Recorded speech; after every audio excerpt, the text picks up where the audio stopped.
I don't like those comments. J.D. Vance, married to an Indian American, distances himself from Laura Loomer's racist slur. J.D. Vance, who is married to an Indian American wife, has tried to distance himself from far-right activist and conspiracy theorist Laura Loomer and her racist slur about Kamala Harris. Controversial Trump crony Loomer has faced backlash in recent weeks after she shared a post on X claiming that the White House will smell like curry and White House speeches will be facilitated via a call center if Harris wins the election in November. An obviously racist reference to the vice president's Indian heritage. The conspiracy theorist later deleted the message but has aggressively fought back against members of both parties who called it a racist remark. It was a surprising remark in particular, given that Trump's own running mate, J.D. Vance, is married to an Indian American, Usha Vance, who was featured on stage alongside her husband at the Republican convention in July.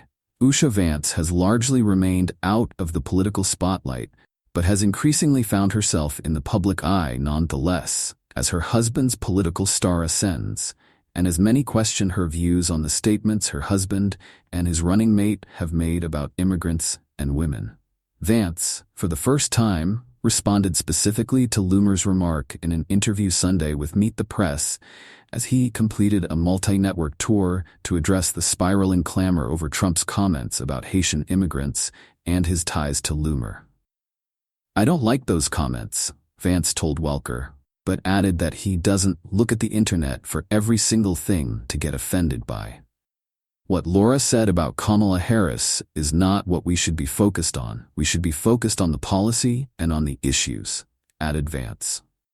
The Ohio senator then added, "I make a mean chicken curry.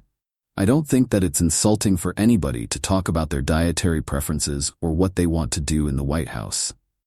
His comments come as Trump's vulnerability to sycophancy is once again causing problems for everyone in his immediate vicinity. Fresh out of his first and perhaps only debate with Harris, the former president was hoping to be passing the mid-September mark, with his opponent's days of positive momentum clearly in the rearview mirror.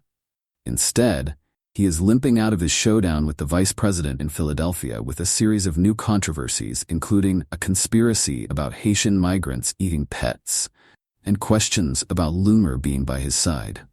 Loomer, a far-right activist with a history of making racist comments and palling around with neo-Nazis, was spotted coming off the ex-president's plane as he arrived in Philadelphia for the debate.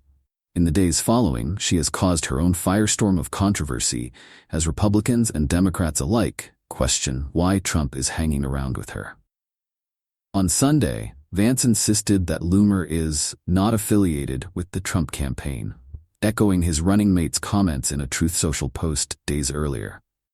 He also went on to parry questions about his claim that his constituents in Ohio were contacting his office and insisting that they'd seen Haitian migrants stealing pets off the street, a bizarre claim on its face, and one that the Trump campaign has yet to back up with evidence of any form, including statements from local law enforcement groups.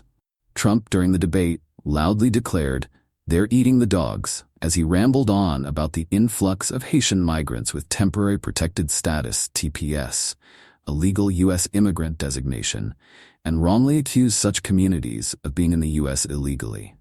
In the days following, Springfield, Ohio, the target of Trump's viral claim, has seen multiple threats of mass violence made to city institutions, including Wittenberg University, which announced late Saturday evening that a credible threat had forced the closure of all campus events on Sunday. Vance, Ohio's junior senator, has only represented the state since 2023. Ohio's Republican governor and a number of local elected officials and law enforcement agencies have roundly refuted the claims being spread by the Trump-Vance campaign, but to little avail. The Independent is the world's most free-thinking news brand, providing global news, commentary, and analysis for the independently minded. We have grown a huge, global readership of independently minded individuals who value our trusted voice and commitment to positive change. Our mission, making change happen, has never been as important as it is today.